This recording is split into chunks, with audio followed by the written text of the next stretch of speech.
Item ಯಾವುದೇ ಇರಲಿ try ಮಾಡಿ ಆಚಿ ಚಿಕನ್ ಮಸಾಲಾ. ಇಸ್ರೇಲ್ ಲೆಬನಾನ್ ಭಿನ್ನಾಭಿಪ್ರಾಯ ಮಾತುಕತೆಗೂ ಮುನ್ನ ವ್ಯಕ್ತ ಆಗ್ತಾ ಇದೆ. ಅಮೆರಿಕಾದಲ್ಲಿ ನಡೆಯುವಂತಹ ಮುಖಾಮುಖಿ ಭೇಟಿ ಬಗ್ಗೆ ಗೊಂದಲ ಇದೆ. ಉಭಯ ದೇಶಗಳ ರಾಯಭಾರಿಗಳ ಮಧ್ಯೆ ಒಮ್ಮತ ಮೂಡಿಲ್ಲ. ದೂರವಾಣಿಯಲ್ಲಿ ಮಾತನಾಡಿವೆ ಎರಡೂ ದೇಶಗಳು ಕೂಡ. ರಾಯಭಾರಿಗಳು ಮಾತನಾಡಿದ್ದಾರೆ. ಕದನ ವಿರಾಮದ ಬಗ್ಗೆ ಚರ್ಚಿಸೋದಕ್ಕೆ ಲೆಬನಾನ್ ಸಮ್ಮತಿಸಿದೆ. ಆದರೆ ಲೆಬನಾನ್ ಮಾಡ್ತಾ ಇರೋ ವಾದವನ್ನ ಇಸ್ರೇಲ್ ರಾಯಭಾರಿ ತಳ್ಳಿ ಹಾಕಿದ್ದಾರೆ. ಹಿಜ್ಬುಲ್ಲಾ ಜೊತೆ ಕದನ ವಿರಾಮಕ್ಕೆ ಸಿದ್ಧ ಇಲ್ಲ ಅಂತ ಇಸ್ರೇಲ್ ಹೇಳ್ತಾ ಇದೆ. ಈ ಬಗ್ಗೆ ಡೀಟೇಲ್ಸ್ ಕೊಡ್ತಾರೆ ನಮ್ಮ ಪ್ರತಿನಿಧಿ ಹರೀಶ್ ಈಗ ಸಂಪರ್ಕದಲ್ಲಿದ್ದಾರೆ. ಹರೀಶ್, ನಾವು ನೋಡ್ತಾ ಇದೀವಿ ಒಂದು ಕಡೆ ಕದನ ವಿರಾಮ ಮಾತುಕತೆ ಅಂತ ಹೇಳಿ ಎಲ್ಲಾ ಸಜ್ಜಾಗ್ತಾ ಇದ್ರೆ, ಮತ್ತೊಂದೆಡೆ ಅಲ್ಲಿ ಯುದ್ಧ ನಡೀತಲೇ ಇದೆ.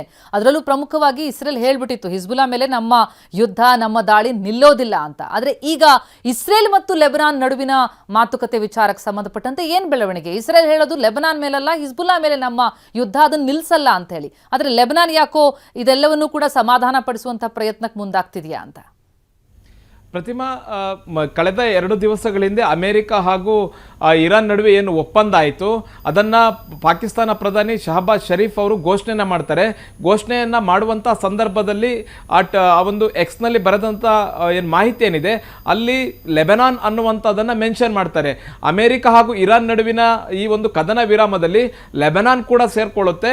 ಲೆಬನಾನ್ ಮೇಲೆ ಯಾವುದೇ ರೀತಿಯಂಥ ದಾಳಿ ಪ್ರತಿದಾಳಿಗಳು ಆಗಬಾರ್ದು ಅನ್ನುವಂಥದ್ದು, ಅಂದರೆ ಸೀಸ್ ಫೈರ್ ಅನ್ನುವಂಥದ್ದು ಎಲ್ಲರಿಗೂ ಎಲ್ಲ ಕಾಲಕ್ಕೂ ಅನ್ವಯಿಸುತ್ತೆ ಅನ್ನುವಂಥದ್ದನ್ನು ಅವರು ಬರೆದಿರ್ತಾರೆ. ಆದರೆ ಇದಕ್ಕೆ ಇಸ್ರೇಲ್ ಅಸಮಾಧಾನವನ್ನು ವ್ಯಕ್ತಪಡಿಸುತ್ತೆ. ಯಾವುದೇ ಕಾರಣಕ್ಕೂ ಈ ಕದನ ವಿರಾಮ ಅನ್ನುವಂತಹ ವಿಚಾರ ಏನಿದೆ ಅದು ಇರಾನ್ ಹಾಗೂ ಅಮೆರಿಕ ಮಧ್ಯೆ ನಡೀತಾ ಇರುವಂತಹದ್ದು. ಇದರಲ್ಲಿ ಲೆಬನಾನ್ ಯಾವುದೇ ಕಾರಣಕ್ಕೂ ಇದನ್ನ ಇನ್ಕ್ಲೂಡ್ ಮಾಡಬಾರ್ದು, ಅದನ್ನು ಹೊರಗಿಟ್ಟು ಕದನ ವಿರಾಮವನ್ನು ನೋಡಬೇಕು ಅನ್ನುವಂಥದ್ದನ್ನ ಇಸ್ರೇಲ್ ಹೇಳಿತ್ತು.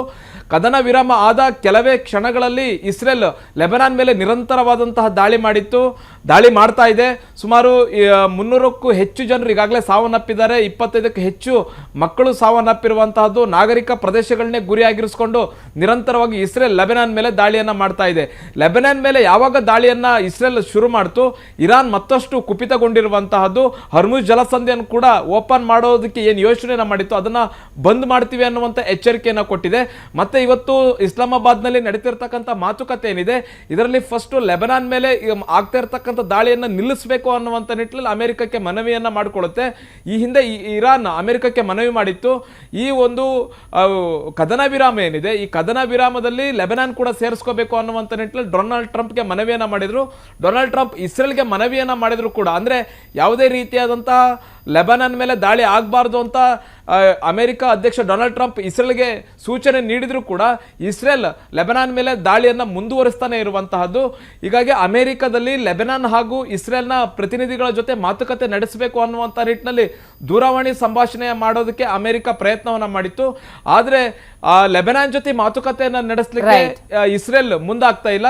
ಲೆಬನಾನ್ನ ಒಂದು ದೇಶವಾಗಿ ನಾವು ನೋಡ್ತಿಲ್ಲ. ಅಲ್ಲಿರ್ತಕ್ಕಂತಹ ಹೆಜ್ಬುಲ್ಲಾ ಸಂಘಟನೆ ಇದೆ ಅದು ಇಸ್ರೇಲ್ಗೆ ಮಾರಕ, ಇಸ್ರೇಲ್ಗೆ ಬೆದರಿಕೆಯನ್ನ ಒಡ್ಡುವಂತಹ ಪರಿಸ್ಥಿತಿ ಇದೆ. ಜೊತೆಗೆ ಭವಿಷ್ಯದಲ್ಲೂ ಕೂಡ ಇಸ್ರೇಲ್ಗೆ ಕುತ್ತು. ಹಾಗಾಗಿ ಅವರನ್ನು ನಿರ್ನಾಮ ಮಾಡಬೇಕು ಅನ್ನುವಂಥ ನಿಟ್ಟಿನಲ್ಲಿ ನಾವು ಈ ಒಂದು ದಾಳಿಯನ್ನ ಮಾಡ್ತಾ ಇದೀವಿ ಅನ್ನುವಂಥದ್ದನ್ನ ಇಸ್ರೇಲ್ ಹೇಳ್ಕೊಳ್ತಾ ಇದೆ. ಪ್ರತಿಮಾ, ಥ್ಯಾಂಕ್ ಯು ಹರೀಶ್ ತಮ್ಮ ಮಾಹಿತಿಗೆ.